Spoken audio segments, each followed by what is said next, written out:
Properties. Oh, there we are. Hi, people that catch the VOD. Hope you guys are doing well. I look forward to catching you in a live stream one day, but if you just want to catch the VODs, it's totally fine.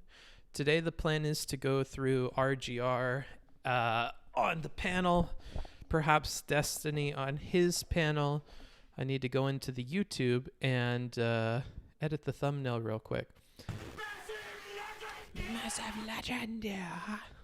That's Max Mofo, for anybody that doesn't know, by the way. Nowadays, he does like Pokemon unboxings, kind of like what A4 Andre is doing at the time of recording this.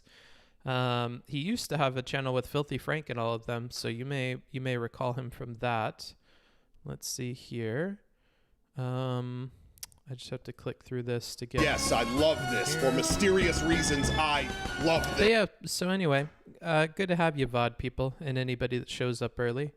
That's the plan for today. I just have to edit a few things in the background, like making sure that we have a thumbnail. Big thank you to the people that have been helping me in the background with things. Oh my god, a sub? 13 months is bad luck. Jesus Christ. That's a long time. Oh, it's Amanda. Okay. I'm like, who the fuck has been subbed for 13 months? Damn, over a year that we've been together. Yes, I Amanda. love this. Very For crazy. mysterious reasons, I love this. It's weird to think that I've been doing this for over a year. Does that freak anybody else out? Because it certainly freaks me out. So like I said, I'm on my back end here adding a thumbnail. Wow, we have a live stream thumbnail. Can you believe it? Wait, what the fuck? It didn't change my thumbnail. I'm dying. I promise I'll start streaming a bit. I just have to make sure that this is done. Enable monetization. Bro. That book fucker. Oh, you have to answer this question. No, it's not made for kids. Save. Okay. The YouTube will have to let me know, but as the YouTube is rolling in, let me know if you guys saw a thumbnail or not. In the meantime, I am going to play a little bit of music. Now, we have some new tunes. For anybody that's curious about this new artist, you can do !Picto in the chat. Their name is Picto Chat, and they reached out and offered to let me use some unreleased tracks and specifically for the stream. And we've been talking in the background for a while, and they finally came out with them. So here's that. The first of these tracks is going to be titled Satellite. And again, that's !Picto in the chat if you're interested in checking out their SoundCloud. I'll be done in a bit.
Hype train's at 94%, guys. Almost there.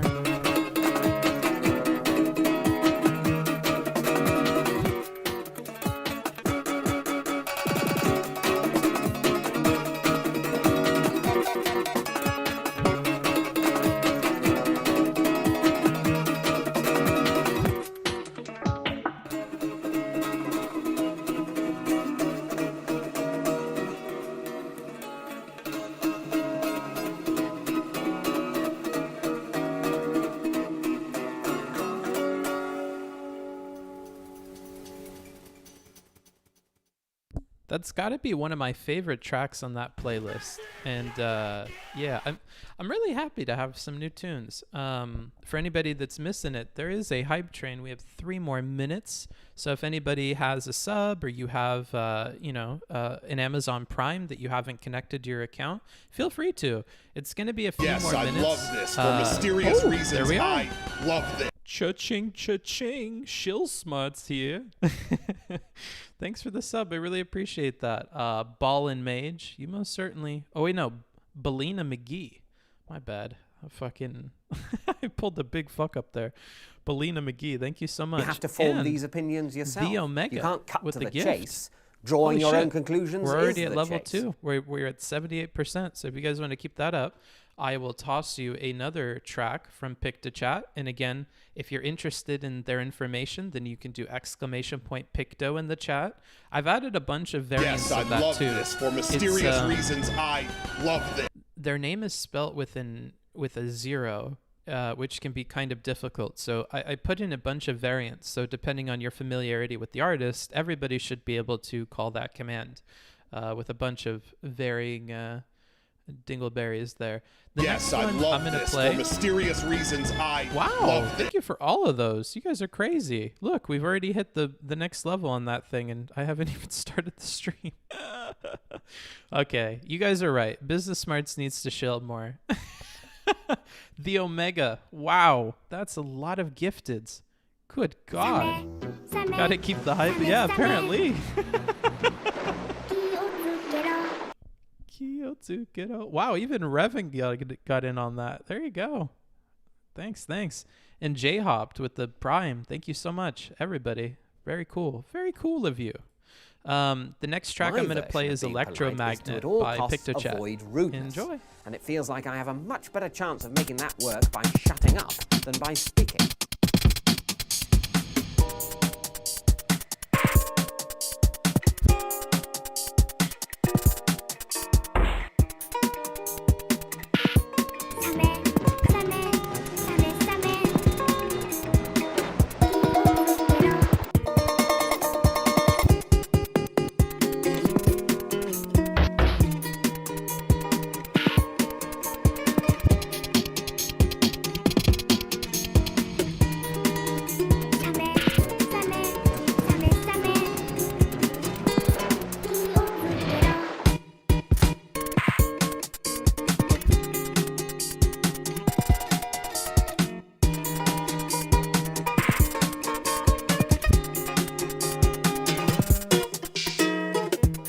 Form these opinions yourself. You can't cut to the chase. Drawing your own conclusions is the chase.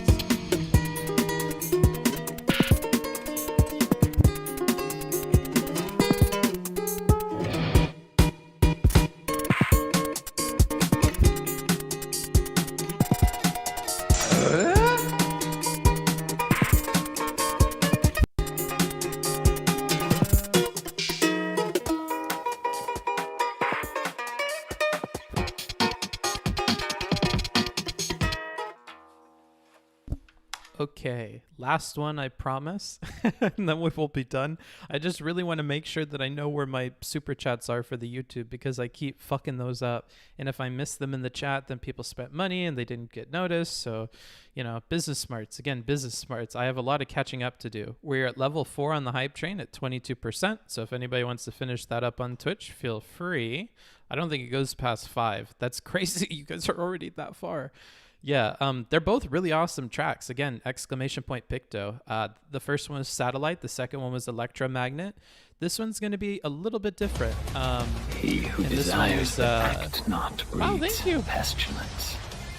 I'm a busy boy. I think your name is Busy Boy. I am also a busy boy, so I can relate.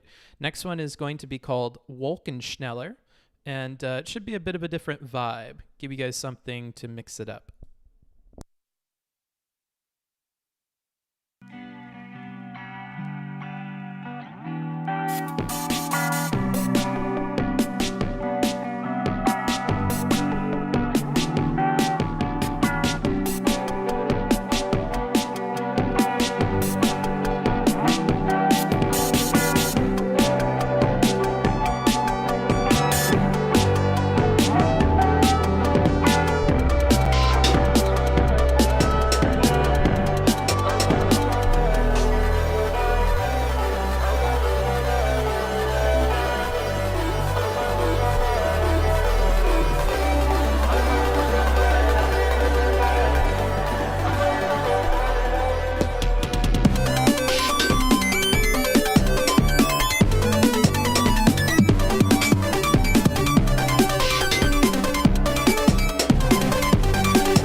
that's a good a time as any to call it. Well, if you enjoyed any of that music, again, even if you're catching the VOD in the future or you're catching up, you can do !picto. For the people on YouTube, I will add their information because I'm actually not sure of their pronouns. I will add that to the description, so don't worry about that. Alrighty, I really appreciate that. You guys got to tell me what you think of it, because I'm not the best judge of music, but honestly, I don't know. I really enjoyed it. Desires but I like that music. not breeds pestilence. Thank you for the sub. So much so that I actually asked what inspired you to make a lot of this? Yes, I love this. For mysterious reasons, I love this. It's got a lot of guitar going on, and it's got a very, very steady beat to it. I don't have the words to describe such things. You'll have to go to Steven for the music takes, but I don't know. I really, really like it. Wow, level 5 on that hype train at 40%. That's fucking crazy to me. The plan for today, as the title would imply, it's not clickbait. We're going to be going over the Better Discourse panels. First, we're probably going to start with RGR. Now, this is not a line by line. For anybody that's kind of just joining off of the back of the Destiny versus Richard Wolf thing, I tend to take special extra care and attention when I understand that I have to overcome a biasy, or when I have to overcome biases, or when I know that I'm going to be railing against the common consensus, right? Because I want to show you exactly word by word or argument by argument where these opinions are coming from, that they're not just bullshit. And that's actually why a lot of the comments and the feedback that I received on the last video put me in a bit of a doomer state. So part of the reason that we had that bed stream was not just because this fucking thing, dude. Wow, what a freeze frame. Look at that. Beautiful, beautiful, beautiful. Let me fix that for you guys. Oh no. No, that's not good at all. That's not good at all.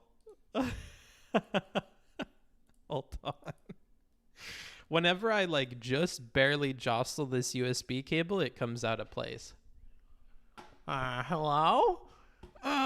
This isn't the right angle. I'm only good from this angle. I crack myself up, dude. People Christ. We're at 40% of the hype trade, dude. Don't bully me without throwing money at me, dude. I'm gonna start being like Dylan Burns, dude. I'm gonna shill every fucking 2 minutes. I need money. Oh shit. What was I saying? Oh yeah. The feedback that I got on that Destiny versus Richard Wolf thing, in spite of all of the effort that I put into it, was really kind of made me big sag. Because oh man, let me go grab one of the most recent ones. And I hate to constantly make comparisons to other streamers, but in my brain, pictures of people come up when I think of a way to behave or ways not to behave. We're watching Riley Grace Rochong today. I think Riley makes a bad habit out of giving an inordinate amount of attention to people that kind of are roasting her or are mean in her chat, to the point that I think it takes away from her content and it makes her rage.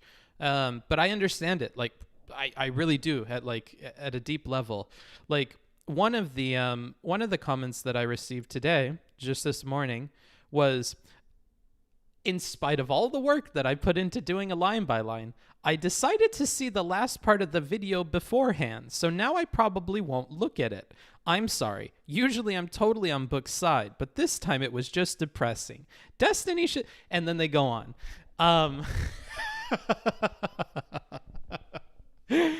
Or people fight me on... Oh my god, dude, this fucking cable, man. This pisses me off. All right, hello? Can this thing pop back into existence for a second? Man, I'm gonna have to put the thing farther. Huh? What's going on? Yeah, so there have just been a lot of comments that have really made me doomer. They've made me very, very doomer. They've hurt my soul at a very deep level. You're looking very JonTron today, Books? It's because I'm clean shaven and chubby? I don't understand, but okay. Thanks for doing this one. Please pay special attention to the micro step strategy. RGR uses the, I don't know what micro steps means, but okay, I'll be on the lookout. We're not doing a line by line today. We're not looking super closely. We're going to look broadly. We're going to be doing React content. I've not watched this before. I have no idea. I watched the Destiny one, and to be quite honest with you, I found his panel very boring. Can I get ones in the chat if you agree and twos if you disagree? Was his panel boring? I found his panel to be quite boring. So we're going to start with RGRs because I have absolutely no idea. A lot of ones. Okay, yeah. So either I have an echo chamber that was quite boring, and I'm just going to assume it was quite boring. So we'll do that. But yeah, breathtaking. I feel it's worth I mentioning. shall call him when you guys, Mini-Me. Oh shit, hold on, let me make sure where we're at on the hype train. Wow, we did it. Woohoo, look at us. Success. Congratulations everybody for a level 4 hype train. I really appreciate that. That's a good way to start the stream, to be quite honest with you. What was I saying? Oh yeah, honestly, I don't know if you guys realize, especially you people on the YouTube who I give so much attention to, I don't know if you guys realize just how much like your positive comments really impact me. Because the negative ones really hurt me.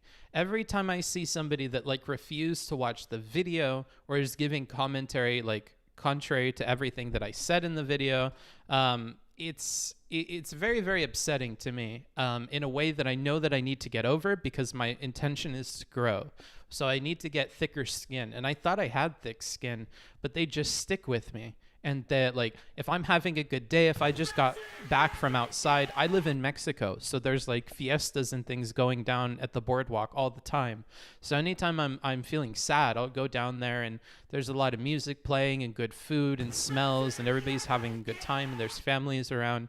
And then I'll walk within like Wi-Fi distance of my house and I'll get a comment that's just very silly, and it like immediately takes that all away from me.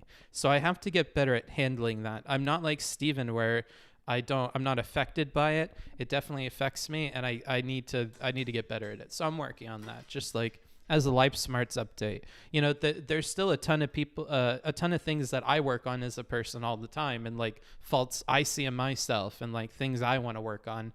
And rather than constantly preaching to you guys about like what the right thing to do is or advice from things I've already learned, I think it's helpful to like maybe also share with you insights into things I am working on, things that show that I'm not perfect. Like I fuck stuff up and, I have things that I want to improve about me or things that don't make sense. My logical brain knows that the comments shouldn't make a difference, especially if people are telling me they deadass didn't watch the video or they're demonstrating that through their comments. But in any case, like it still hurts me, in a way that's like innately emotional and not like logical at all, and the logic can't override that. Even when we know that we should feel a certain way, or we know that we should shut things out, or we know that we should behave differently, there's a big gap between that and actually implementing that and actually feeling that way. So if you're running into something like that in your life, just know that we're kindred spirits in that way. It's not always just like knowing what's right and wrong. It's there can be a lag behind with like how your heart processes it, just become a sociopath. That's a very simple, yeah. Wow. Very insightful. Look at that. Lovely. I should just become a sociopath. Bookie, you're too good for the internet. We do not deserve your genuine outlook on everything. Yeah. I mean, the people saying that like, please don't quit. I have the feeling like you're going to quit. Please don't. Nobody else is saying what you're saying. These are the things that keep me going, right?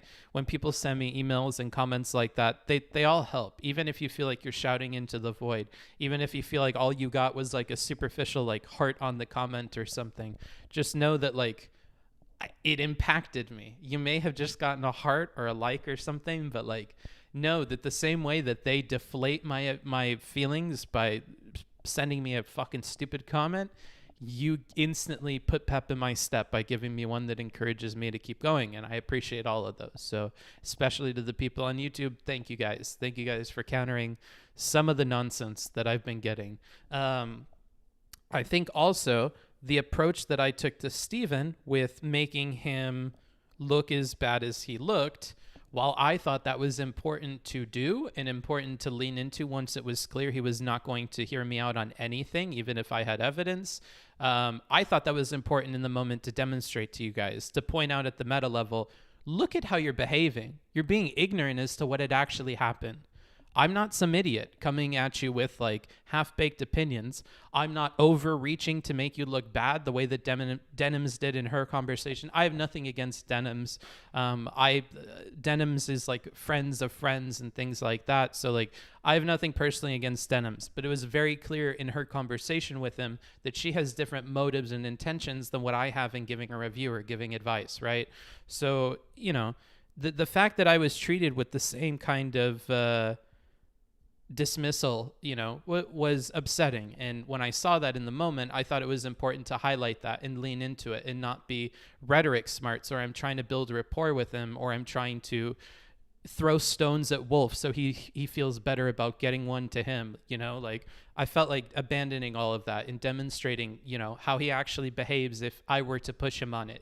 If you saw Booksmarts trying the way he does with his friends in private, what does that look like? What does it look like if I take the gloves off? Like, that's what that would look like. Like, I don't think he was looking very good. And that's me being incredibly patient, not talking over him and doing other things. So, you know, I think that had its pros and cons, because I really think that triggered his community and a lot of people to write some very crude things. And while on places like Reddit, it was balanced, mysterious you know, reasons, I love this. because people can vote and whatever. Thank you, Combo V. Carl.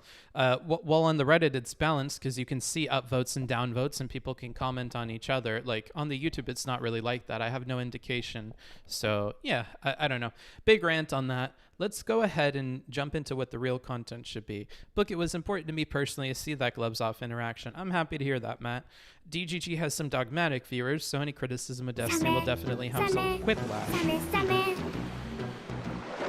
Your notifications are louder than you are? Yeah, that tends to be how it is, isn't it? It tends to be that they are. Welcome to a Booksmart stream. You did a great job with the Wolf debate. I didn't notice half the things you pointed out. Yes, I love this. For mysterious reasons, I love this. Okay, enough of that then, huh? Let's go ahead and get into it here. I'm going to try and open up the Discord. For anybody that doesn't know, and the people on the Discord are probably going to meme me about this, there is a vote suggestions channel on the Discord. For mysterious reasons, I love this. In that vote suggestions channel, you can put anything that you want me to look at. Wow, thanks for all those. You can put anything that you want me to look at on stream, and I will consider it, and people can vote on it. Wow, Combo V. Carl gifting a bunch of subs. Thank you so much. 5. Holy shit. Thanks, Combo. Thanks, Carl. Yes, I love this. For mysterious reasons, You just wanted to talk over me. I'm starting to see what you guys want out of these alerts, and I'm not necessarily complaining because I'm business smarts now, but I see what you're doing. Yeah, so we have a vote suggestions channel on the Discord, and if you put things in there, you can vote up and down like Caesar did. Wow. And then this one got 17 votes, so I'm probably going to look at it. Now, the message from Saber Chick, who is the one that recommended this to me, says, RGR on the panel, I know, because I hate panels. She says, I know. In Kenosha today was real interesting. Also, that's not she. I'm pretty sure it's he, him. Fuck, dude. I'm so bad. Look it. I'm just stepping in dog poop everywhere I go. Yeah, he, him. My bad. So, chick in the name. My bad. So he says that RGR on a panel in Kenosha today was real interesting. I feel like she has the opposite problems Destiny does, where he explains his ideas very well, but can be aggressive or difficult. I feel as though Riley struggles to explain her ideas, but doesn't really have any problems being overly aggressive. I think a review of Riley here would be a refreshing change of pace from the usual debate bro stuff that we get on Twitch. So essentially, it seems to be that logic is lacking here, right? That we're not able to form arguments super well, which is something only in the last like 6 months I've started to pay attention to. Normally I try to avoid the logic and be the rhetoric guy, but honestly, a lot of people have logical problems, Steven included, and it feels like to ignore the logical dimension means that you're going to miss out on stuff. So I've been trying to get better at that and do that more. Like, you guys don't see it, but I had a whole period where like I would watch debates and I would take notes in Notion, like outlining how the arguments are flowing to get better at that. And I never did reviews on a bunch of those. There were a bunch of Demon Mama ones. There were Mel ones. There were a lot of people on the no list. Dario.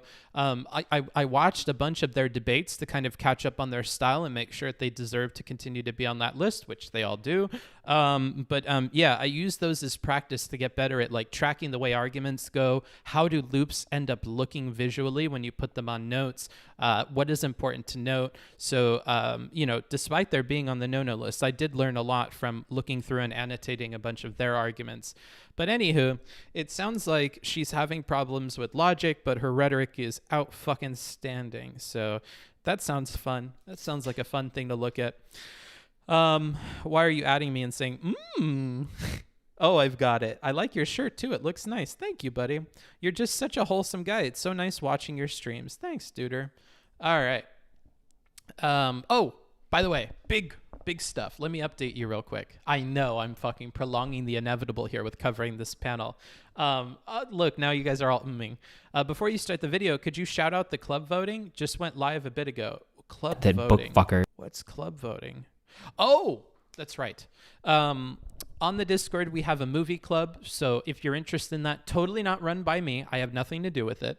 I'm just hosting it on the Discord. So if anybody's interested in doing a movie club, they just had their first one this last week, and it was really cool. People got to share some really insightful information about the movie. They got to have a discussion afterwards in voice and in text. So if that's something that tickles your fancy and you want to become a deeper part of this community, maybe get to know the people that are on the Discord, it's a very easy way to do that. It sounds like they're doing some kind of voting, so if you want to do that and pick the movie, you can have a say in that. And then Friday after my stream is when they go out and watch the movie. So as soon as you're done with Booksmarts, you can go take off and watch that movie, do your discussions, have like a fun Friday, you know what I mean? And if you missed that stuff, you can always catch up on it because there's a lot of that's going on in the text channels. So be on the lookout for that. Kind of fun.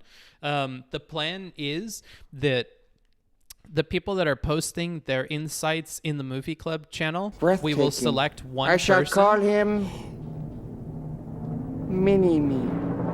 Thank you. We will select one person, and we will pick their thing to read on stream. And we'll ask them beforehand, hey, are you okay with this being shared on stream? Nothing in that channel is shared on stream unless we explicitly ask you, so don't worry about that. But yeah, we'll pick one that we felt was really insightful and share that with you.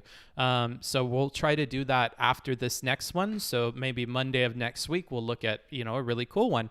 And it's a fun little thing. You might like it. Where was I going before that? I got totally distracted. What if my takes on media are so bad I'm afraid I'll be abused? Well, then you should develop a masochistic streak. I don't know. Make pleasure out of pain. Let me see here. Okay, I see that you sent me something, Contronyms, but I have to ignore it. You didn't send that to me beforehand, so you got cucked. Okay, let's look at the Riley thing. I have nothing else to say. Let's jump into it. So looks like we have a VOD here. Oh yeah, YouTube VOD. That's wonderful. Thank you to Saberchick for understanding what it is that I'm looking for. Oh man, if you send me a Twitch VOD, dude, it's like 50-50 that I cover it at all. I know that a lot of people just have the Twitch VOD, so it's a big rip for them, but man, I just fucking hate covering fucking VODs, dude. I hate covering that shit. I hate covering shit on Twitch. It just doesn't load very good. All right, let's switch over to this. Okay. Let me try to look cute for you bitches. All right. I have to be right back because I definitely need a drink. I feel like this is going to be a long one. Again, I have not watched it, so full disclosure on that one. BRB.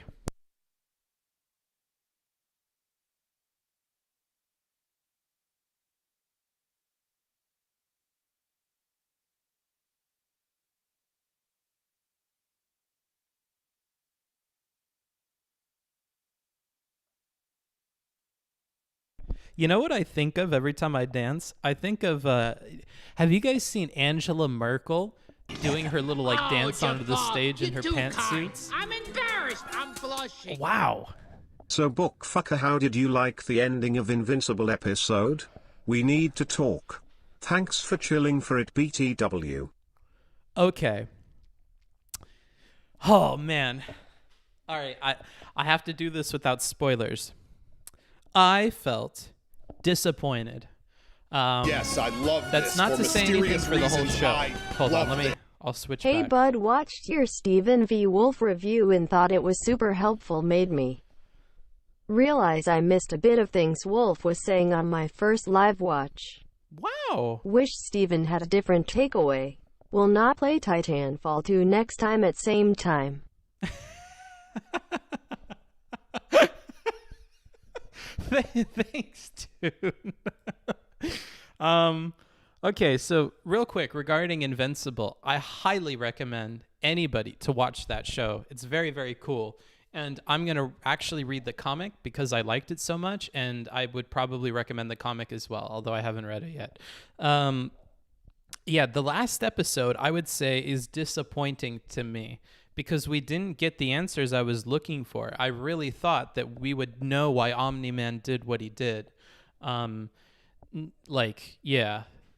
what I'll say. I was really disappointed we didn't know what Omni-Man did. However, I will say, seeing Cecil have to go after everybody and seeing Cecil in his, actually using things and seeing all of the office people, that was really interesting to me. That was really cool for me. Also, I have to say, I was more taken aback by the twist with Robot than I was anything to do with Omni-Man, quite honestly. I really feel like that episode was supposed to be about Omni-Man and what he had done and getting some closure on that. But the reality is that we just got a bunch of information about Robot in the last 2 episodes. And I'm not necessarily complaining, but the show is about Omni-Man. So, I guess they tricked me into reading the comic if that was their idea. But, that's what I'll say about that. Just real quick. Yeah, anywho. Sorry for anybody that's not watching Invincible that's bothered by that. But, okay. So this needs to be on this screen, huh? That's big rough. That's big rough. Okay, exit that, grab this, put it over here. Oh, last thing. I know, I'm being really annoying to you guys. Last thing. My last shill, okay, before we get into this. If you need tutoring, life advice, consulting, help with editing or ghostwriting, please do !work and check out that new Notion document. I get a lot of frequently asked questions, and I'm shitty at answering emails, so I needed to put all of those into a Notion document so you guys will have that information all the time. So if you ever need tutoring, whether it's for you, your son or daughter, or whatever, and you're willing to do that over, video or voice, I'm happy to help. And all of that information is on there. So for anybody interested in that stuff or who has reached out and not received a response, please go ahead and check out the Notion document again and try reaching out again. I'm being much more on top of that now with daily email sessions and stuff like that. So hopefully I'll be able to stay on top of it for the foreseeable future. But all of that really, really helps as far as, financially and whatever. Oh, hold on. Don't play. Thanks, Justin. Appreciate it. Up here by myself, I'm not going to do much good. What is going on? Please pause. Thank you. But yeah, so you can check that out. Much to the chagrin of Rem. It's not like I'm getting anybody that's asking for grad work, but whatever. Fuck Rem, honestly. A fucking asshole. All right, let's go ahead. I'm starting drama for no reason. I'm gonna crack open my my apple juice and we'll get into this shit, dude. I need my apple juice, otherwise I'm gonna get angry, dude. I'm gonna get angry. All right. So we have Xander Hall, Riley Grace Rochong, Lecture Fan, and Steven. Very interesting. Very interesting. And then we have Andy Milanakis goggles here. What's going on? When Who are these people? However many months ago, in August last year, wonderful. Myself and some of the Myth-Informed team members came down to Kenosha to see what was going on for ourselves with the protest and later riots that happened in the wake of the Jacob Blake shooting. And when we came down, when we popped up a live stream right before we did that, the first thing... I love, oh man, I'm already going to start roasting chat. Mercenary Mikey.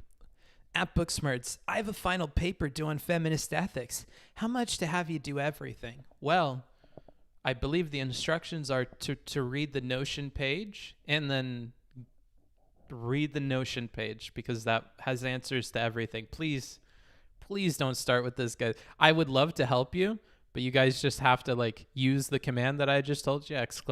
Work, read the Notion document, and then go ahead and reach out. If you don't have the time to read, then I think you're too busy for me.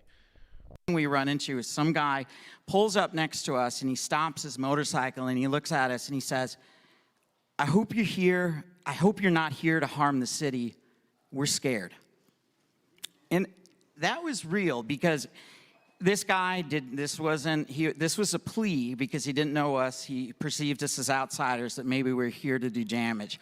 And it showed to me that like this goes even farther beyond policing, but it very much affects the communities in which these controversial things take place. So the reason why we had decided to have the event in Kenosha wasn't to rile up, to be provocative. That book fucker. Tony Montana says, Pepe laugh. How much for a 300-word essay on the Segandi's economy? It's doing really awfully. Last time I checked on your mom, she didn't charge me a dime. But rather to support the businesses that had been ravaged by some of the destruction and support a town that really had like the lightnings of this political storm that's going on. So that's why we're here. And I thought we'd get right to it. I thought we would get really right to the question that I think is on everyone's mind, the big debate. Are police systemically racist? And John, we'll go with you first. That question. And I want everybody, I'm going to give that to everyone. No. And you can get a little bit of time to elaborate. No. Is this on? Can you hear me? Not too well. Oh, okay, then why don't we flip over? Let's start over with Riley then instead. Okay, wait, is mine working? There we go. Hey everyone, how's it going? So, we have to back up a little bit because I know that a lot of people are going to expect me to come here as like the only left-leaning person on this panel, expect me to come in here like, oh, ACAB, abolish the police are all terrible, police are all racist. I don't hate the police, and I want to protect their respect, and I want to keep them safe. All right? So can we all agree that's like... Wow. Look at her. Oh my goodness. Now I see why you wanted me to watch this. Wow. I'm getting butterflies in my tummy. Look at her. Something that I thought about while watching Steven's performance on the panel that he was on is how he was... At a moment or two, he was playing to the audience and he understood what they wanted. I feel like playing to that is super duper effective, and they're very simple to like get claps out of. So like seeing her do that off the bat, disarming them about preconceived notions about what her positions would be. That book fucker. Also, this is super tiny, but I'm very, very impressed by this. Respect. If you listen to anybody that was going against the BLM riots or was in support of the police, the primary thing that police and police supporters seem to be concerned with is respect. Very, very, very specific. And you can allude to respect in any way that you would like, but respect is very, very specifically like the rhetoric that side is using. So to incorporate that into her initial opening here is super duper powerful. Wow, she just played that really, really well. Jesus Christ. And now she's getting a bunch of claps out of the audience. Actually did so fucking good on this panel. Yeah, I mean, good opening, very strong opening. Understanding the mood of the crowd through claps and laughs is a valuable skill. It most certainly is. This is a good start, but I won't lie, it gets rocky. Oh, how I love not knowing what's going to happen when I go into these. It actually stresses me out a ton. I was talking with Supreme and a few other people before doing the stream today, and I was telling him about like, they were essentially kind of trying to convince me off of doing the level of prep that I normally do for reviews. And I told them that, you know, while it's fun to sometimes do these where I have no idea what's going to happen, it's very anxiety inducing because I don't want to make too strong of claims and be wrong. I don't want to, like, you know, start to create a picture of how things are going to go in my head because we're moving at the amazing speed of slow. You know, like there can be a lot of problems with that. I like having a general understanding for how things are going to go before I start, and it gives me a second opportunity to look for things that I may have missed. What the fuck? Sam, wow. What is this? Wow, Turtle. what is that? Turtle house. Turtle. Small turtle house. Turtle. Small turtle house.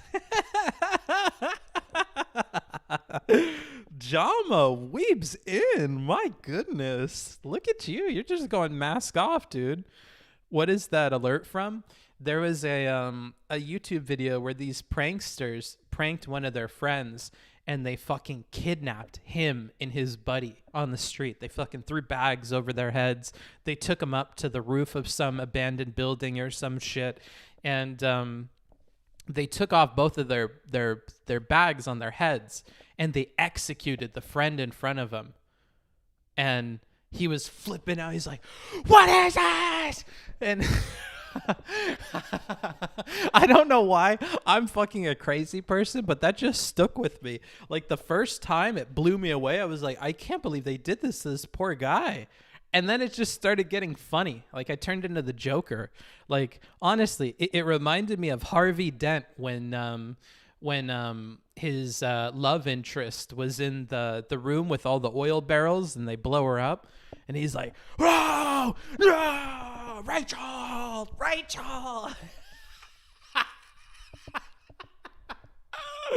I'm the living embodiment of the Joker. Holy shit, dude. It cracked me up. It just got more and more funny the more that I watched it. Rachel! Let's move on. This is bad optics here. It's like a good thing at the foundation. All right, can we all agree that's broadly a good thing? Cool. On the same side. So it's important to be able to recognize a couple things in these conversations, right? In my opinion. The first and foremost is that the reason why we want to keep them safe, and maybe we all just take this for granted, but a big reason why it seems we want to keep them safe is because we all acknowledge that their job is difficult. It's dangerous. The reason it's dangerous is because it necessitates using violence or some kind of harm. And I think that's important for these conversations, right? Because when we get into the conversation about, oh, police are all terrible, police, we need to get rid of them, it's because most people broadly acknowledge that, like, they do cause harm because that's what they're designed to do. That's how we keep rapists and murderers in check. Like, that is a good thing for the state to do sometimes. The problem usually happens, in my opinion, when you have instances where the restrictions are too low and the amount of harm that they do outweighs the benefit that we want them to have. And I would say in a lot of ways that we have. I love that. The benefit that we want them to have. Like, I don't know if I can put into words how very, very specific that Riley is being here. But like the benefit that we want them to have, it's like, it's so inclusive. It's so very, very protecting of the police. And it's like, just that wording, I think, is like a very good example of how careful she's being in these statements here. I'm really liking Riley here. I understand you said it gets rocky later, but I think praise where praise is due. It's going really good so far, dude. Have some failures in regulating them right now. The royal we is strong. Yeah, wade. Right now, we end up disproportionately killing more people with our police than most other comparably developed civilized, or not civilized countries, like developed democratic countries. Let's use that language. Okay, she's embodying the other side a little bit too much. She did a meditation exercise where she turned herself into like a conservative person beforehand, and now she's got to play a balancing act, dude. She's got two souls inside of her. And we end up disproportionately killing people of color, despite the fact that they tend to be more likely to be unarmed, and despite the fact that they tend to be, and despite the fact that usually it's regardless of criminality or like the nature of the crime, right? And so why is that? We get into this question of, all right, so they're being killed disproportionately. We have police disproportionately killing everyone, including white people, right? Including. Also, I know this is going to be a pause champ thing. Kill. Man, for those of you that are not in the loop on the other side of the argument, I spent a good amount of time during my canvassing trip in Georgia talking to a young man who was not pro-BLM, but he was out there canvassing with us for the Democrats, and he was a strong Democrat supporter. But he was like, I can't agree with a lot of the things that the movement is predicated on. He's like, for one,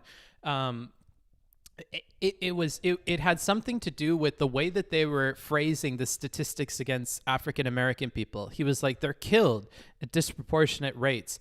However, like the violence against them and the way the police treat them, like white people are treated poorly by the police as well. And like he was pointing out all these things, but what he could agree on was the statistics about deaths. And so I think, like, I don't know if she intentionally did this, but about killing black people is very specific, and to me, mixed with the way that she's approached this entire opening thus far, I would like to imagine that was a very intentional move. Not to say the violence against black people is disproportionate, but to specifically say that they're being killed at disproportionate rates. Like, it's very, very subtle. It's very, very tiny, and I wonder if she means to do it, but like, it's super duper important.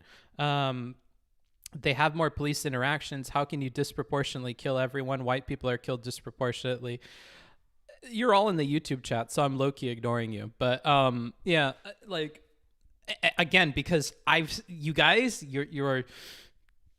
you left a bad taste in my mouth after the Destiny thing, so I'm just being very careful with you, YouTube chat. You're not on my good list, you know. You guys need to comment more positively. That's what I will say, and then you'll make it back up. But Twitch chat is much farther ahead than you guys.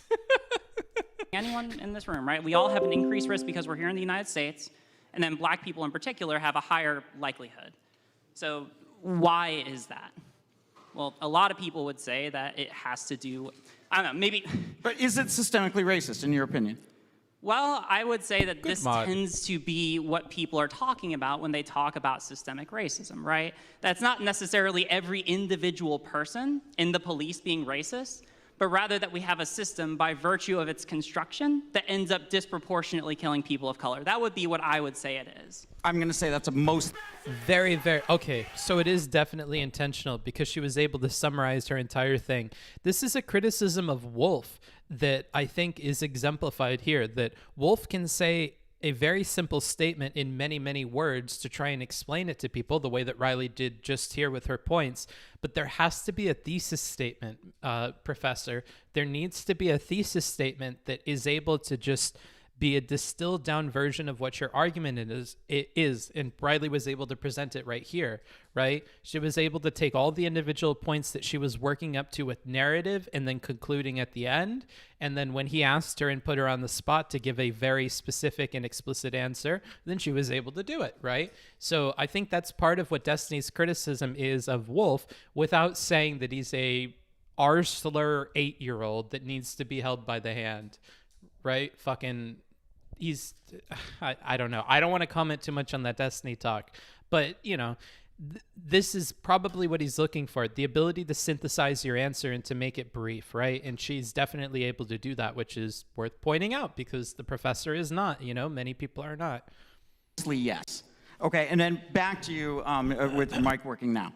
Yes. So I think that in terms of whether or not systemic racism exists within the police, I would be inclined to say no with that. It's sort of like the evidence is so clear. It reminds me of a certain tweet from President Trump where someone said something that was just so absurd. He simply replied with, "Is this even possible to believe?" I mean, she mentioned that, for example, that people of color are disproportionately killed by police. Well, this is true. However, when you take into account their likelihood of committing violent crime and the arrests that are made, that discrepancy goes away. And even then, if you look at, for example, according to the FBI, if you have 10,000 arrests being made with with black people, with white people, there will be 3 shootings amongst the black population, but there will actually be 4 shootings amongst the white population if you look at simply people who are being arrested for violent crime amongst. So, for the YouTube chat that was being fucking Pepega 2 minutes ago, this is what I mean, is they're very prepared for almost everything else, but it is on debts that they concede. So, this is what I'm talking about. Don't get tricked into talking about violence. Don't get tricked into talking about guns. Don't get tricked into talking about interactions. Focus on what you know that they're not arguing against. Pick points on which you already have consensus baked in. Don't pick things that you feel are good arguments for your team, but that the other team has refutations against. Because the thing with conservatives, and frankly, it applies to the liberals as well, is if they feel like they have enough counter arguments, even if they don't actually counter your statistics, you will get in this endless loop of, oh, but they have more police there. Oh, yeah, but they do this. Oh, yeah, but they get shot more. Oh, yeah, but there's more guns in these. Oh, yeah, but it gets into this fucking loop. If you know that there's any that's a closed loop, like, oh, well, they're killed more. Yeah, they're killed more. Boom, closed loop. Wonderful. Pick that. Fucker. Don't pick shit that you know is going to start arguments right off the bat. That this is what I'm talking about. This is why I have that advice to you. So take it or leave it, but that's why I'm saying what I'm saying. It's a sample size of, I think it was 10,000. And then even as far as police officers... Lol book, just you wait. Oh, how uncomfortable I am with not knowing what's going to happen. Using the metric of racism, I shall call him shooting people of color versus people who are white. Mini-me. They have studies that they've done, simulations, and they find that white police officers are actually less likely to shoot minority suspects than non-white police officers. Again, 3v1 is tough. Yeah, it's probably going to be tough, especially if they have those kinds of arguments. I'm going to move the restream. Oh, wait, whoops. That's not what I meant. I need to move the Twitch manager over and the YouTube super chat thing. I think it's this one. Okay, there we are. Sorry about that. I want to make sure that I don't miss any super chats. So if you do a super chat, I should be able to see it. I'll let this fine fella continue his thing. His mic is like awfully quiet, is it not? I feel like he's like incredibly quiet, especially compared to Riley. And I don't know if it's projecting or if his mic is just like dog trash, but something is going on there. Oh man, I missed a bunch. Let me go ahead and answer these real quick. See all maybe? Oh man. Okay, hold on. Let me do these real quick.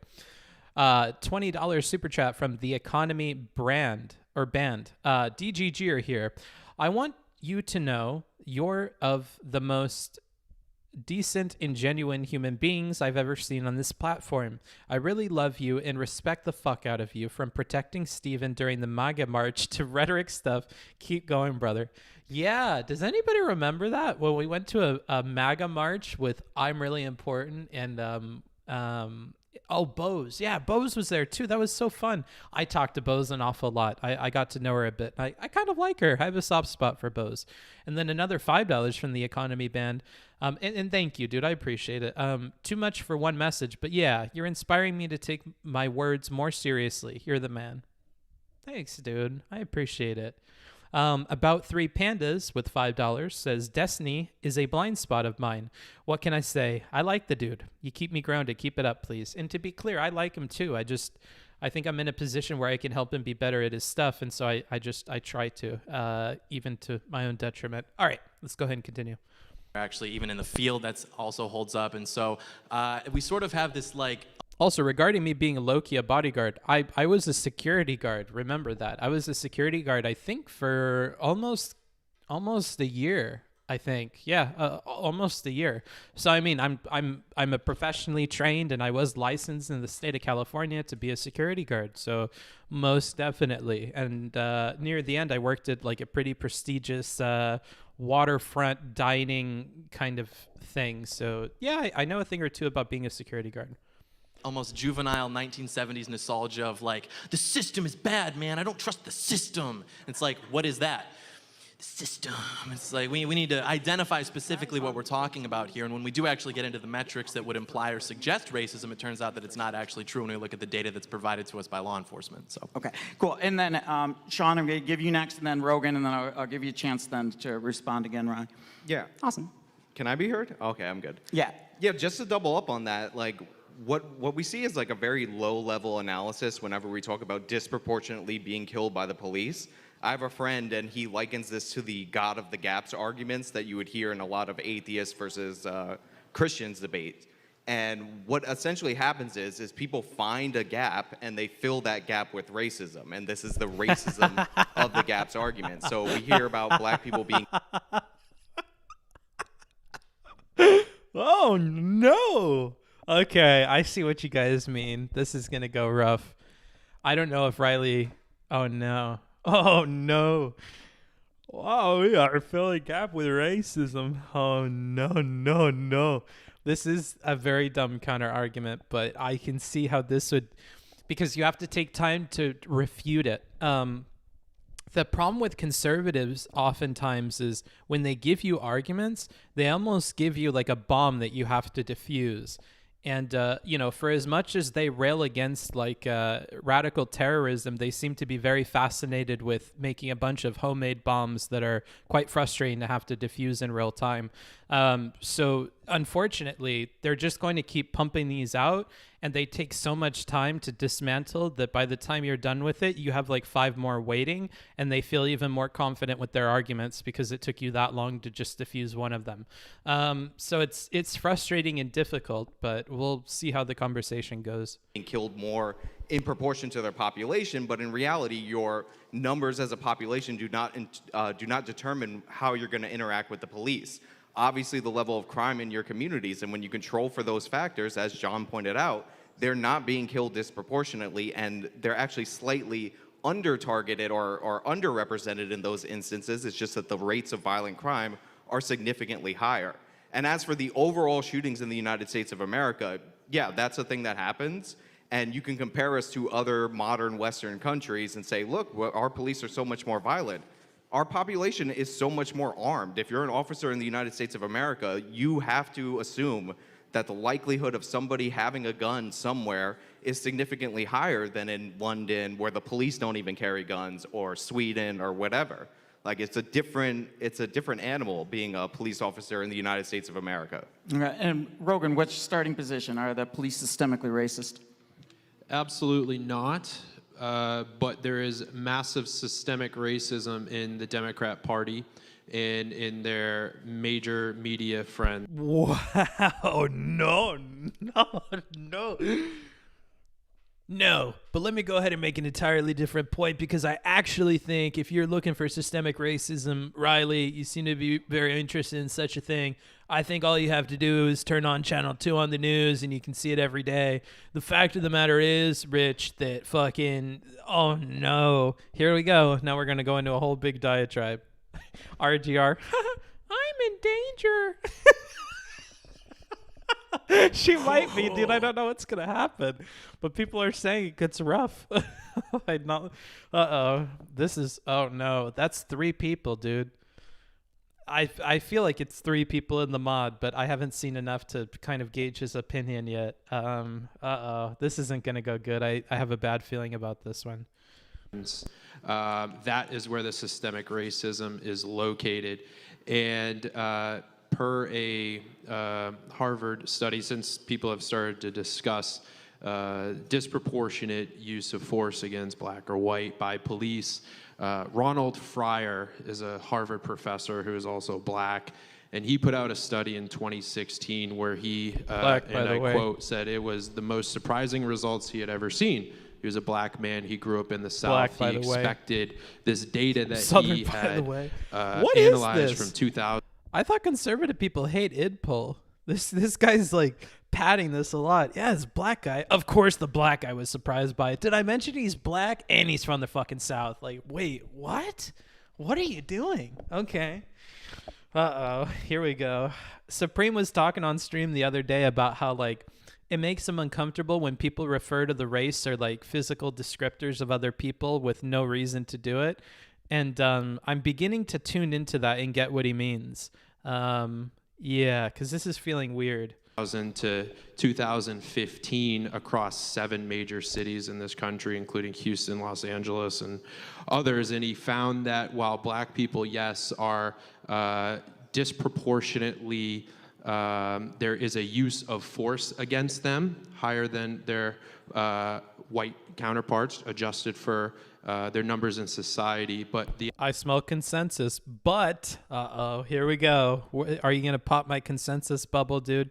Can we not agree that there is more? The actual use of lethal force against unarmed black men was actually. But the actual use of this specific kind of force against these specific kinds of specific people surprisingly was less.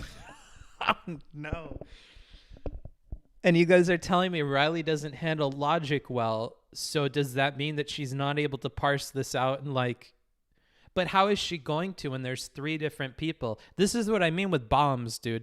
If conservatives each own a bomb factory, we have 3 motherfuckers churning them out at fucking COVID level efficiency rates right now. This is not good. The government stepped in and said, we're seizing this. We're putting the National Guard in here and we're pumping out as many as possible because our police are definitely not systemically racist. Oh no, this is not looking good. This is not shaping up well in these intros. Wait, why isn't this balanced? Why is the panel not balanced? At least in Stevens, it felt like the person next to him was kind of pro-environment to some weird extent, even if she was conspiratorial. But here it's dead ass a 3v1. Why is that? Why are these panels not being balanced? Is the Better Discourse thing a kind of horseshoe version of Dylan Burns, where everything's meant to be stacked against liberal people? I'm confused. Booksmarts, at the end of the night, one of the moderators addressed this by saying that it's harder to get left-leaning people to come and talk. Ironic, isn't it? That's very interesting to me. They had multiple 1v3s. Oh, because it was running competently. Yikes. Well, really at a lower rate than white people. And that study was also corroborated by 2 other subsequent studies. So again, no, the police are not systemically racist. They're some of the best. I love that he made this gigantic jump between that one very, very specific claim. And at the beginning, he had mentioned that I concede to you that at higher rates they are. But in this specific case with these specific people in these specific cities, and mind you, this specific case in these specific cities with these specific people in this specific scenario was corroborated with other studies. I love this. So, E-girl me. Ooh, oh my God. Thank you so much, lovely Chris. You're so lovely, jumping into my feed with that subscription. I hope you come back next month and give me all of your Prime subs. Ooh, woo. Thank you, buddy. Stop. I know. I'm sorry. Normally, I only do those in the bed stream, but, he asked for it, dude. Your request is my whatever. Best people in our country. They're willing to put their lives on the line to save people they've never met. And to clean up the mess of the Democrat Party. The most violent cities in this country are nearly all controlled by Democrats. Police are their scapegoat. They are the excuse. Shame on them. Okay, so we have a mostly yes and 3 no's. So I'll back you up a little bit, Riley, because we're just for balance. But to Rogan, what do you make of, in Roland Fire's study, what do you make of the fact that black people seem to be roughed up more? Well, that's actually a good question, and Professor Fryer is not necessarily sure either why that happens. There is no proof that. Well, Richard, I'm going to tell you right now, I don't have an answer to that question, but neither did the black Southern, what was his name? I fucked it up the first time. Did I mention he was black? Yeah, that fucking black guy. He doesn't have the answers either. So frankly, Richard, I don't know, beats me. But there's a gap here, Richard. You see that gap? And I love what my friend over here said. We shouldn't fill that gap with racism, okay? Riley, I know you want to fucking insert this narrative everywhere, but frankly, if the professor doesn't have the answer, I think it's safe to just leave some questions unanswered. Okay, I really don't like this, dude. Was the guy black? Oh, yeah, I think he was. I think he mentioned something about that, but I might have to rewind. I may have missed that. That seems like a key detail. Anywho, let's continue with I feel like this is going to go bad, so I'm memeing hard. I feel like this is going to go south very, very quick, and I don't mean where the professor was from. There is a racial bias involved with the police that are engaged in these uses of force. I personally think that there is a, in the black community, you know, they call it the talk. And it's parents, they talk to their kids and they say, hey, you know, I thought that was going a really different careful with the direction. police. I think in the black community, there are problems. Like, I thought that was the direction we were going. But okay, we have a talk. All right, he seems woke. All right, let's play this back because I think I missed that one little part. And it's parents, they talk to their kids and they say, hey, you know, you got to be really careful with the police. They are not going to treat you the same way, you know, they would necessarily treat white people. And it's a sad state of affairs, and it's something I've talked with people a lot, actually. But you know, I think also having that inherent distrust of authority figures with uniforms on, then amplified and exacerbated by major media and Hollywood inflammation of police citizens. There we go. We're back to the media. This guy has a hate boner for the media in a very interesting way. I like how it always loops back to that. And you know, it's not just their parents filling their heads with propaganda. I don't blame them, because they're watching it on TV. These fucking television networks are out here telling these people they should be scared. What are they supposed to believe? I mean, black people just believe everything they see on TV. Like, oh my God. What is this, dude? I'm struggling already. If we had a roast meter, we've crossed the threshold from like good faith booksmarts into like I'm starting to lose it. I'm already starting to lose it. We're barely past the intro. Relationships where they say white, you know, cops are out there hunting black people, that they are going to shoot you no matter what. I mean, who wouldn't be scared? Who wouldn't, you know, run away or resist arrest? So I think that there's a problem in the culture in terms of how much for a people Jay-Z impression? I don't know what Jay-Z sounds like, My brother. version of being polite is to at and, all costs and not avoid resisting rudeness. arrest, And because it feels like you know, I have a much I better was chance taught, of making that work keep by your hands on the shutting wheel, up than by speaking. you know, turn your music down when you get pulled over. You fill yes, the sir, book yes, sheephole in ma'am. my heart, And things buddy. will work out Love as good you. as they can. It won't always work out in your favor. So I think that there is a cultural problem, not necessarily within the people, but I think it's the Do a Kanye impression? All right. No, I'm just kidding. I'm not getting fucking canceled. You guys are off your fucking rocker. You really think I'm doing a fucking Kanye? Get the fuck out of here, bro. I did Jar Jar Binks, and that was the last time that I play around with something that'll get me canceled. I think the fuck not, dude. Turn down your music. Jesus Christ. What music, you dumb fuck? Oh, you're talking about the guy. No. I'm not. Hold on. Let me refresh the super chats just to make sure I'm not missing anything. All right, I'll keep playing it, though. this big lie pushed by major media in Hollywood. All right, choose your own adventure, Riley. Where do you want to respond? Oh, Lord. All right, give me a little bit. I mean, I want to work through some of this, but like it's also 3-on-1, so like be a little charitable. So first with you two. So both of you made like similar arguments about how like, yes, I mean like all of it. First off, can I just get like broad agreement that like people of color are being disproportionately killed by the police? Regardless of the cause, we all agree that that's happening, right? No, you don't agree that there's disproportionate killing of black people? Not according to the data put out by... Oh, no. Good call for trying to find consensus, Riley, but... Oh, no. This is not going well. This is already not going to go well. If that you're Roland Fryer at Harvard, I think. If your only factor is population, then yes, but... Right, we're talking about per capita, right? Yeah, so if you are black, you're more likely, regardless of, again, we're putting cause on the shelf for a second. Yeah, because, like, that motherfucker in the sweater vest needs to agree. He's sitting there with his mouth shut, kind of because his microphone doesn't work. But that motherfucker said we're filling gaps. Well, if there's a gap, then you have to agree with Riley, right? What we fill that gap with, how we explain it is, you know, something that's up for debate. Even Mr. Dude with the fucking hate boner for CNN, he said that there was a gap there that he couldn't explain, that he explained with the media and black people talking to their kids.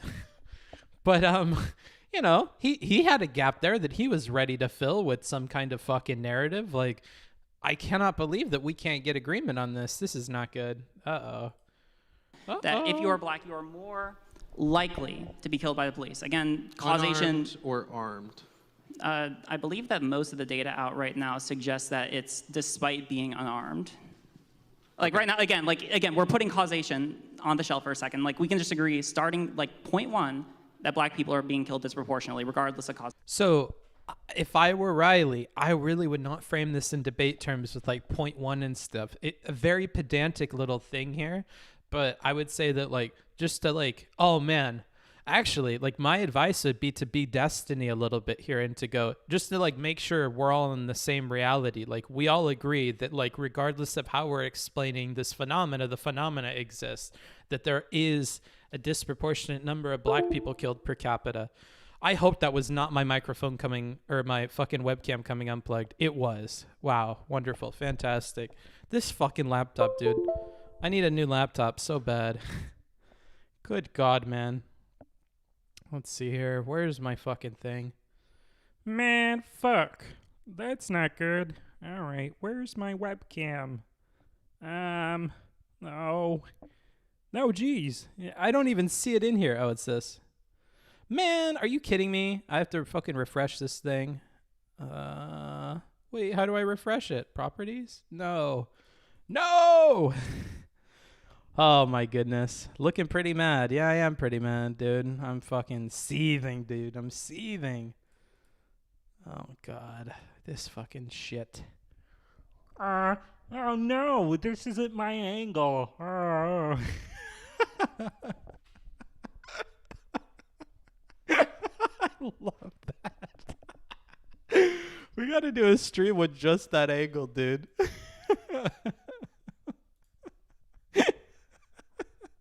Well, hello there. Yeah, hi. Causation. I guess it would depend on the metric, whether you want to go like per encounter by police, which as we discussed was actually disproportionately effective. Oh man, Riley's like, so we can agree that like per capita, the African American people are killed more than white people.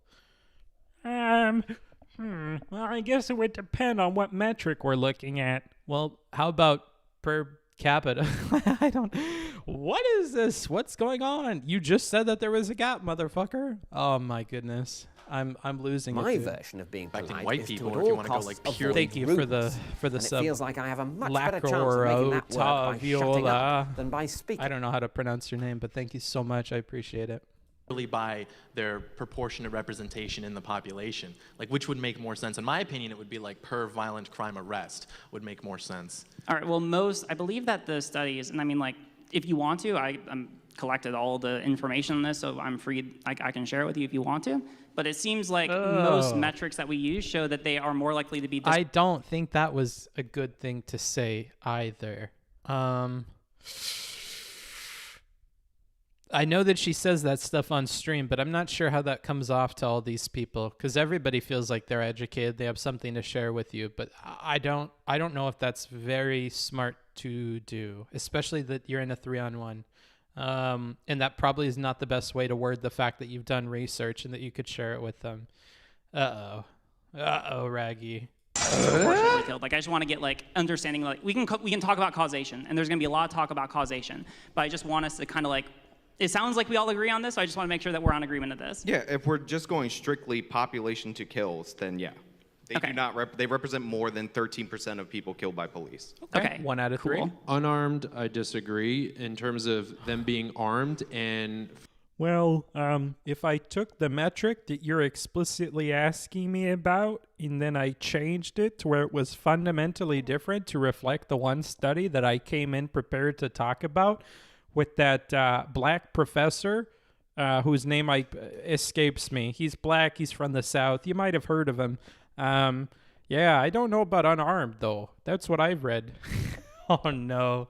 Brother, you're killing me. You're killing me. Who the fuck is this person? Does anybody have any idea? Who is this person? Don't you think she was saying that to indicate that she can back up her argument with data? Yes, I understand what her intent is, but optically, that's not a very smart thing to do. What is the alternative, though? They keep attacking her with the data? Well, then she can say, well, the things...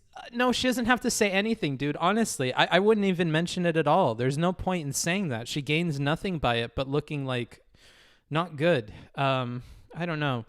Like, I don't want to spend too much time on that, but 10 USD from Ben Riley. So she needs the art of persuasion like the mentalist. FYI, the guy in the sweater is a paleo-conservative American nationalist / alt-righter. That's a very long title. When did the right start turning into the left with this anarcho-commune syndical capital eradicalist or whatever? Like, I feel like we have these super duper long names for things now on the right, and I feel like it's kind of silly. Look up the Blair White debate with him. Yikes. How about no? What the fuck is a paleo-conservative? He believes in dieting? Like, he wants to go back to caveman days? What does that mean? Yeah, I'm a paleo-conservative. I think that the actual problem in the African-American communities is all the guns that they have. Quite frankly, I would say that even for you, Riley, you would agree that disarming the police and disarming the civil, sector would be good. I actually think we should go back to the days of clubs and stones. You see, when we had the days of clubs and stones, it was much easier to regulate, you know? You don't need big government coming in and telling you you can't have a fucking stick that's, longer than your fingers. And I just really think that if we went back to something like that and we ate healthy, that would be like a really fucking rad thing, dude. And that's the change I want to see in my America. Like, what does that mean, dude? He's a groiper? Is that the fat frog that hates Jewish people? I don't know, bro. That's pretty yikers for me. John Doyle is a Nick Fuentes fan, like actually white nationalist. Does liking Nick Fuentes make you a white nationalist? Groipers are Nick Fuentes fans. Oh, okay. Oh, fuck. Book made me a paleo-conservative. Yeah, it's a very convincing argument once it's put in front of you. I'm almost kind of worried that I just gave you the cliff notes on it. Might convince you over.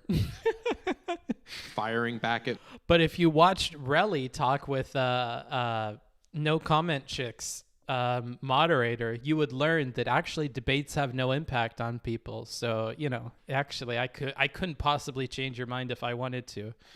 Or actually, no, this is a one-way communication. Actually, I can change all the minds, dude.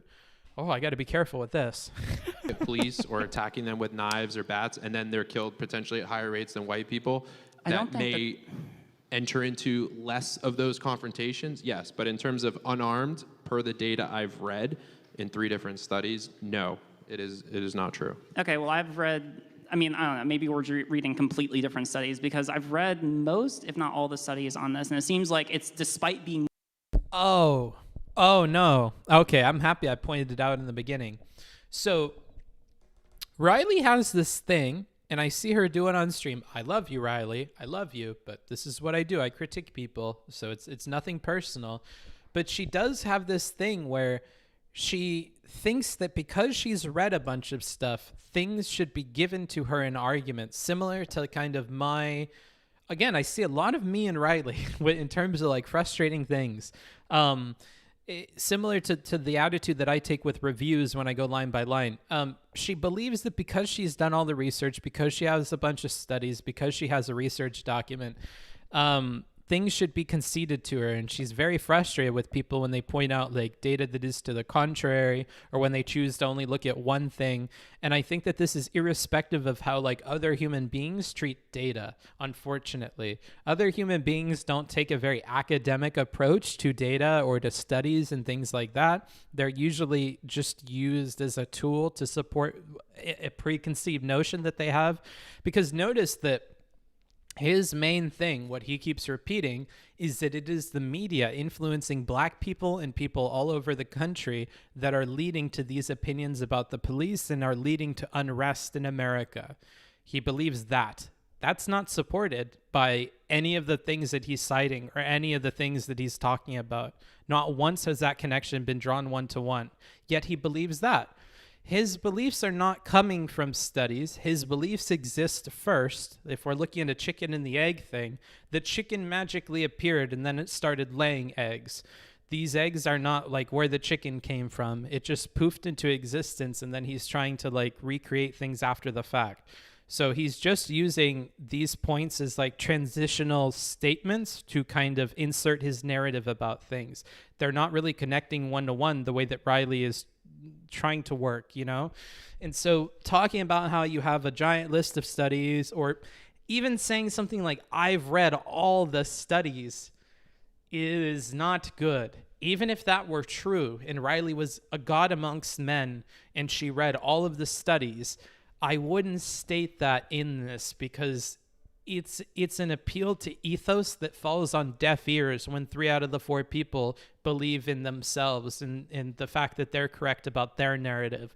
They already think you're a kook and that you're wrong, and they're supported by the majority in the conversation. So any appeal to this authority about having read all the studies means necessarily that you've read the studies they've read that leads to what they believe, and it all falls on deaf ears. Book fucker. That's why I'm saying that these appeals to how many studies you've read or your research documents or something that you can email to them after the fact, none of that is going to help you in the conversation. It may help with the audience, but I really don't think so. And it doesn't seem like she's using it for the audience. She's using it for the people individually. So that's why I'm criticizing that, is when you have limited talk time and every bit of talk time should be used efficiently, I think that's an inefficient use of talk time, because it really doesn't do anything for us. And if anything, it's priming people against us, and it's leading to stronger dissent than I think would otherwise be there. So I think it's best to be careful about that. That's not necessary to refute the claims that they're making or to cite different studies. You don't have to talk about the magnitude of other studies you've looked at or whatever. It's okay to say, like, actually, I can think of at least a handful of studies off the top of my head that would refute that outright. Most recently, in 2020, I remember reading about blah, blah, blah. That is the best way to do that, not I've read every single thing on this topic and I'm just surprised. You know, that's not the way to do it. You know, if you really wanted to get that point across, there are better ways of doing it than the way that she did it here. And I really think it's an instinctual thing from her stream that she is kind of like a habit or a stylistic choice that she has that is not going to work out as well in this panel as it will to her audience. So that's why I'm pointing that out. Does that make sense to you guys, or do you think I'm off kilter there? Because I know that, you know, we probably have some RGR people in here that may disagree with me, and I'm open to that not being the case, but I think at a rhetorical level, that is probably something to keep in mind. I get what you're saying. Okay, that's all I need to hear. Advice that IRI and Supreme gave me about the chat is to look for the names of people whose opinions I respect and like try and go off of those. On kilter as fuck. Okay. We're gonna be good. More likely to be unarmed, that they're still getting killed. So it's like there's clearly like a disproportionality of it. Like even people of color who are unarmed are being killed by the police. Do we know how many people have? And why would you challenge him? It's clear that he's only read this one study and 2 studies that back it up, as he said explicitly earlier, and he keeps going back to just those 3.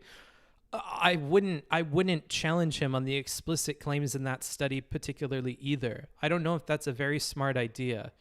Like, she's zeroing in on this one guy and trying to sway him on the unarmed thing. Don't sway him on the unarmed thing. Go with what you initially came in to do, which was to talk about the disproportionality in killings. You know that that's important. That's why it was in your opening statement, I had thought. But you're getting lost in the sauce of arguing these people in like very specific studies, and I'm not sure that's going to help you there.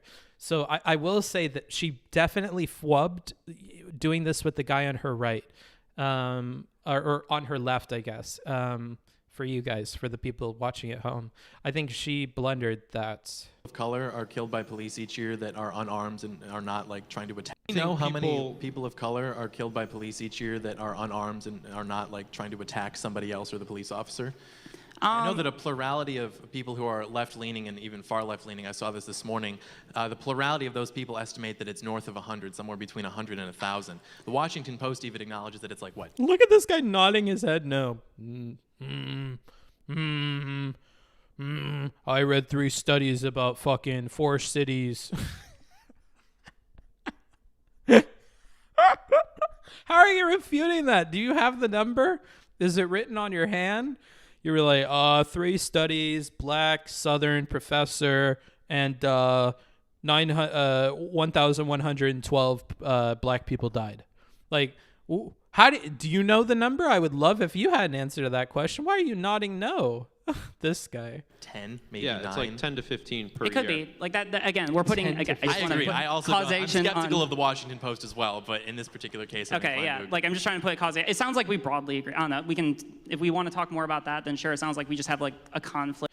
Yeah, the longer you go, the more you let them downplay that point. So even if they concede agreement to you that it is disproportionate, if they can zoom out and look at it and put those numbers into scale for viewers at home, even viewers at home that agree that there is disproportionality, if they're convinced that it's like 100 people across the entire country, it's like, well, what do I care if 100 black people were killed and 80 white people were killed? These are very, very small numbers, and I'm not sure I really care, especially when I don't care about something, assuming I'm conservative, like coronavirus, which has killed like lots and lots and lots and lots and lots of people, quite a bit more than are killed like in these police interactions. And even that they don't seem to care about. So if we're able to connect the dots on the conservative side as to the scale and the actual number of deaths and get people to not care about this, your entire point here and all the time you spent on it is going to fall apart.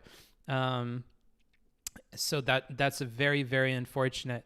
And if anybody ties that together or that point is like reiterated and made more clear, I think Riley could lose any and all ground of consensus that she tried to build here, because if the numbers are small and nobody cares because of that, then it wouldn't matter if we agree that it's disproportional. It almost seems like you're grasping at straws because the other people gave you like 5 bombs to disarm and all of them seem to support the opposite narrative. Wow, this is this is very difficult. This is very tough for Riley. Let's see how she handles this. Conflict in our sources, so we can talk about that more later. But like, all right, YouTube, broad agreement, cool, let's work with this. So police are being disproportionately killed, or people of color are being disproportionately killed by police. You said it's in proportion to the amount of violence that they commit. I haven't really, I mean, like there's like kind of a, I don't know, my contracts professor taught me this term where it's like, it's called yine, where it's yes and no together. So yine. And basically there's this idea that like step one, actually when you measure police brutality, it doesn't seem to correlate in like most cities that are measured with the amount of violent crime that's being committed. What does predict the amount of violent crime or the amount of police brutality or police excessive use of force in cities is usually poverty. And then step 3, black people tend to disproportionately inhabit communities with poverty, so that they end up feeling the effect of that a lot more than most other people. That seems to be the case. Well, then, Riley, it would seem that the police are just mean to poor people. What's that got to do with race? I swear to God, if that webcam came unplugged, I'm going to fucking scream. Oh, my God.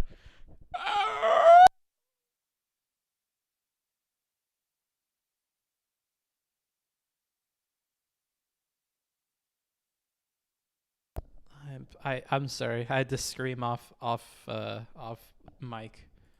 Fuck, man. Man, come on. Come on, man. Oh. There we go. Oh, yeah.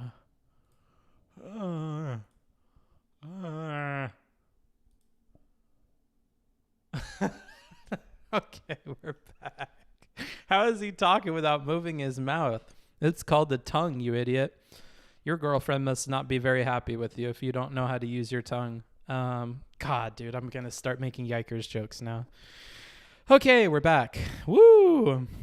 All right, back to what we were doing before. Now from there, we can have a cool discussion about what to do with that, because I think I've watched a video of yours where you got into an argument to say that actually policing in these areas as they are right now, because of that fact, are justified. Is that your position? I'm not owning that position. I'm just asking if that's your position. I mean, policing them because they're poor is not justified, but policing people based on reports of crime is totally justified and intelligent. Yeah. Like poverty is a good predictor of violent crime. You'd agree with that? I actually wouldn't disagree. I would disagree with that. Like, we see people with higher rates of poverty in different demographics in the United States of America, and they have varying levels of crime. Wow, Riley the bigot over here. We could both agree that poor people are committing an awful lot of crime. I mean, of all the indicators, we can disagree about race all day, but those poors, they most certainly do it at higher rates, do they not? Like, and then he shoots it down, dude. Oh no. Oh no, this is not going good, dude. Oh no, this is not going good.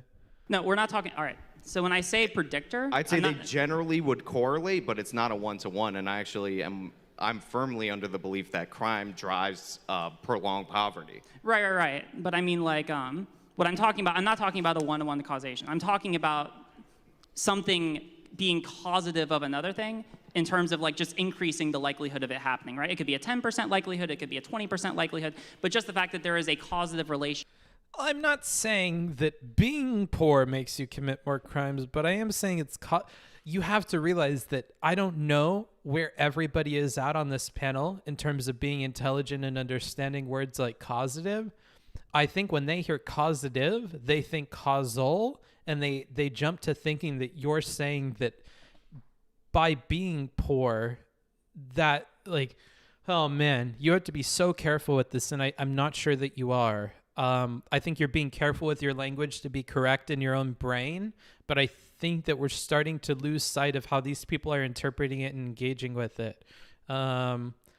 This is not going good. This is not going good. How would you have handled the shift in narrative of disproportionate death, since that seemed to be what you thought was the right argument? I've seen others miss on this too.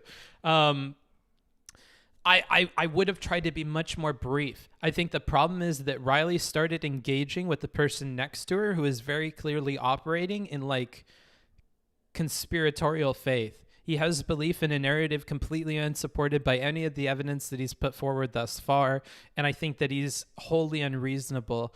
So the fact that she spent a bunch of time on him while the other two across from her very clearly had agreement was a problem.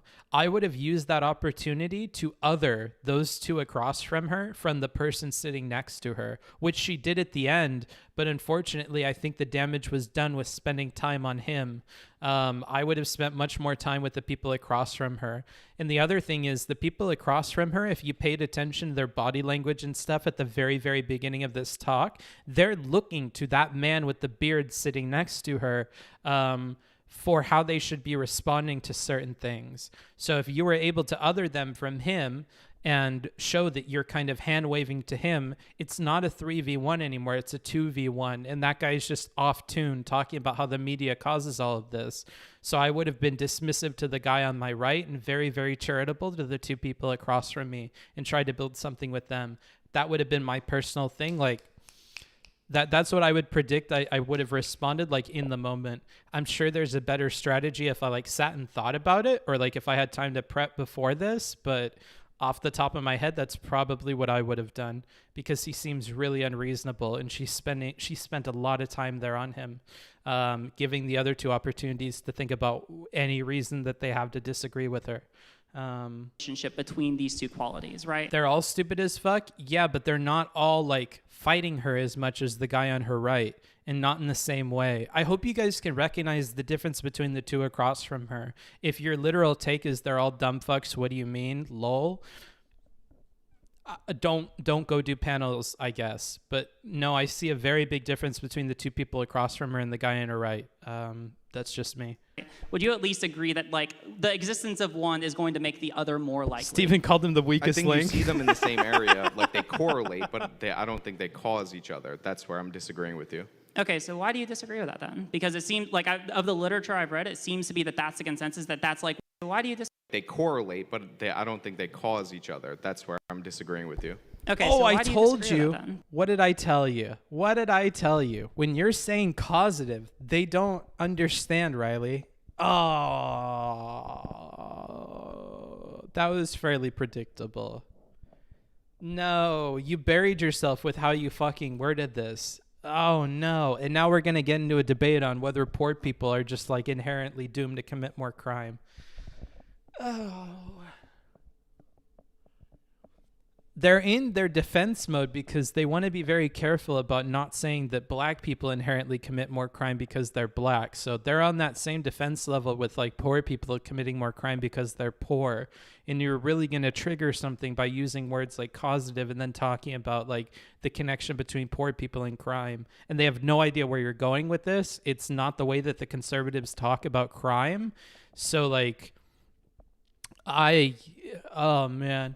This isn't good. I really don't want to roast Riley like too much because this is a 3v1 and she is trying to like keep patient and like manage her tone and stuff, but that was clearly going to be a problem in much the same way that she had a problem with saying objective.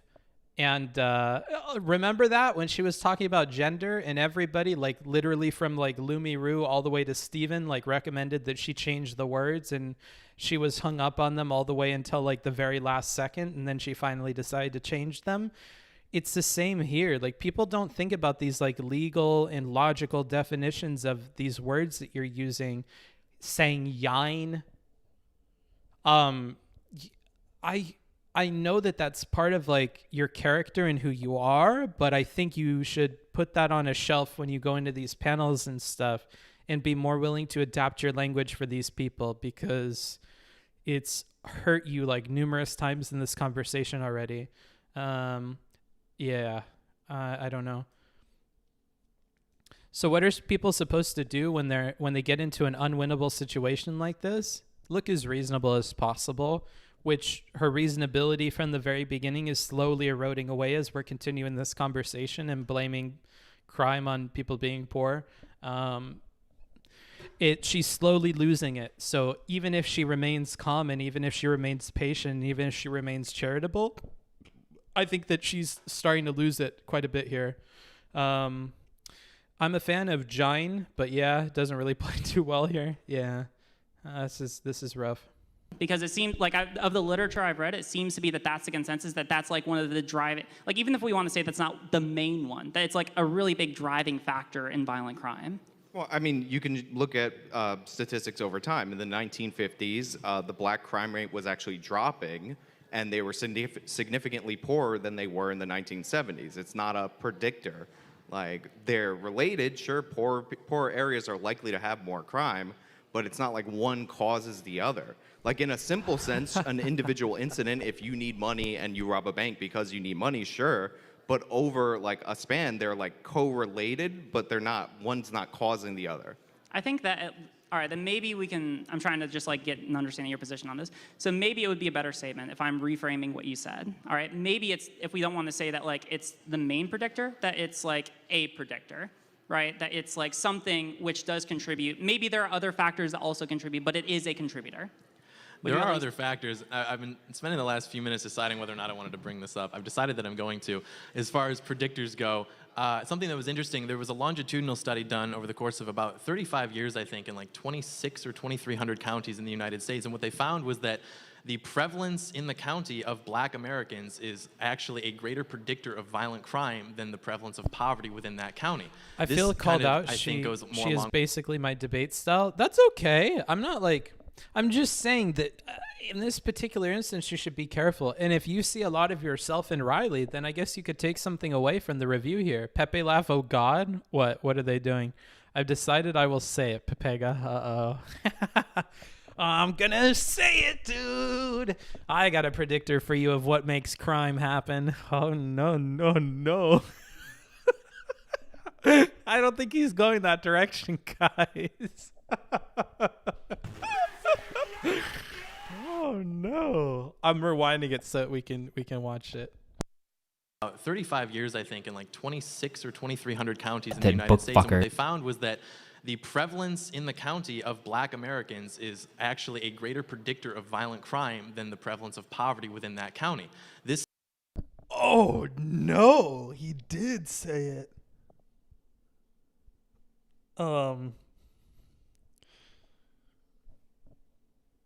Huh.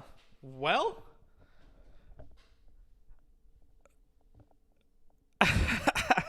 Oh no.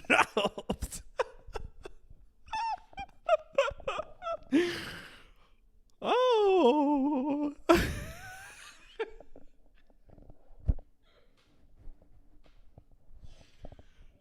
Oh. Yeah, if we're talking about predictive factors, let's be real here, Riley. I'm not saying the police have any kind of bias, but maybe, even if there is a bias, not so bad. Where is this going? I'm so worried. Where is this going? If the other two pick up on this and they run with it, we're in a lot of trouble here. We're in a lot of trouble. It's really gross, but you have to remember the audience is people who want to pretend talking about that as being bold and honest and not racist. I know that. Believe me, I know that, Flowers for Algernon. I know that. I have family that's like this. I'm very well aware of this. Like, I see the difference between how family members like debate people outside of these circles and how they talk inside of their circles about what they believe. Okay, I'm very well aware of like how that perspective works, but man, this is not good. This is most certainly not good. Rip. All right, well, I guess we'll see where this goes.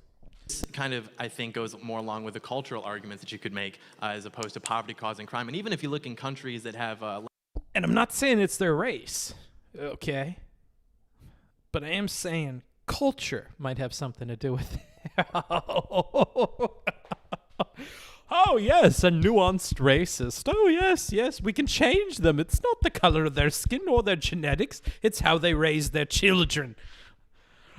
Like you in the vest was saying over there. I do remember you saying about the talk. I think things like that, these cultural aspects of that community. Oh, no. Oh, no. Well... I feel like the debate is over. Is it all downhill from here? Because I have a feeling that it's all downhill from here. It's that damned rap music. I wouldn't be surprised if that comes up later in this debate. Ian, even if it is their culture, isn't their culture heavily manipulated by slavery, Jim Crow? No, you dumb fuck. You're not listening to the conservatives yes, I here. love this. It's For not influenced by reasons, slavery I and Jim love Crow. it. It's influenced by CNN and the liberal media and Hollywood.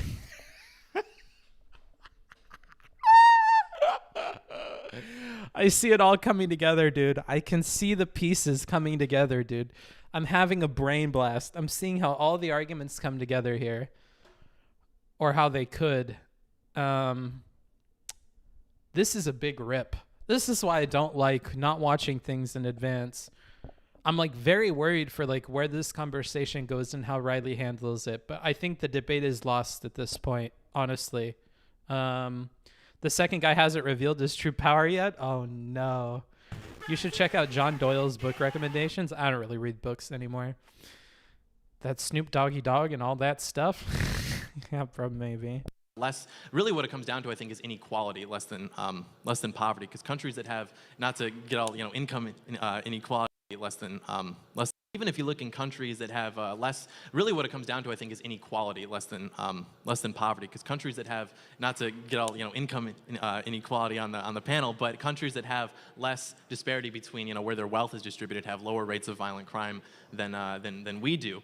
And so I don't think it's as simple as just like, oh, they're poor, and so if we throw money at them, then they're going to stop committing violent crime. Because even like you can look at, according to the FBI, Black Americans who are in the top income bracket in the country are still more likely to commit violent crime than white Americans who are in the lowest income bracket in the country. I don't understand how that could substantiate the poverty explanation.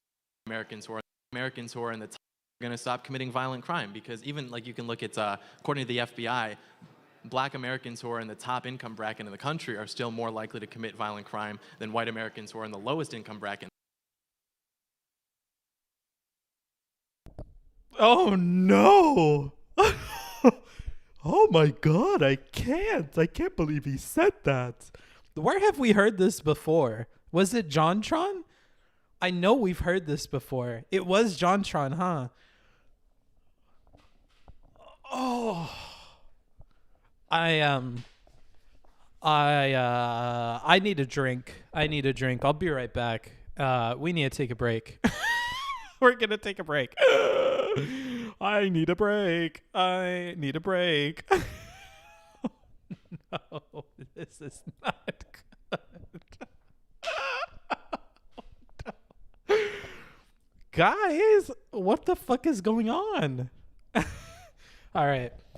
Here, I'll play a bit of Picto's music while I while I reassess my life choices for a second here. Wow, that's really bad. I'm just going to put that out there, guys. That's not good. All right, we're going to play Satellite again.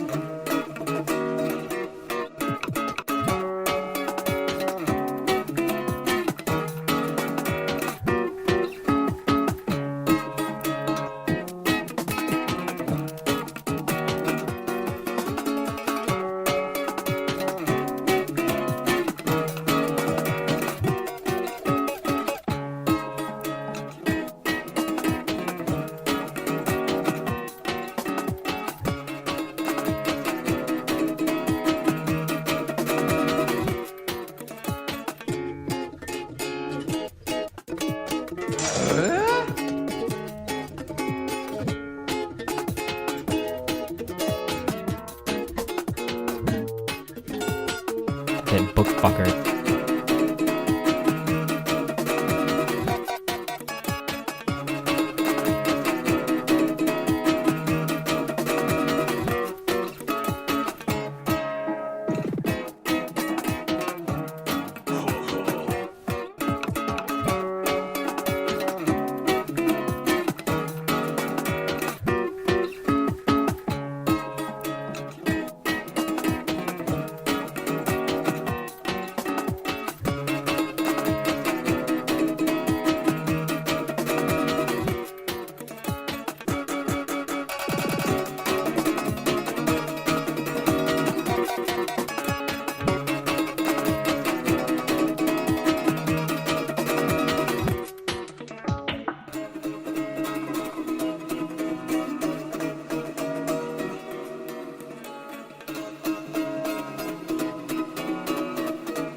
Perfect timing.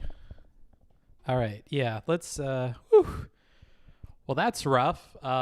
Didn't expect it to go that way. I got ads. If you got ads, you need to sub. And if you're already subbed, you need to refresh the page. If you refresh the page, then you won't get ads. That's how Twitch works, unfortunately. But yeah, so that's how you can do that. All right.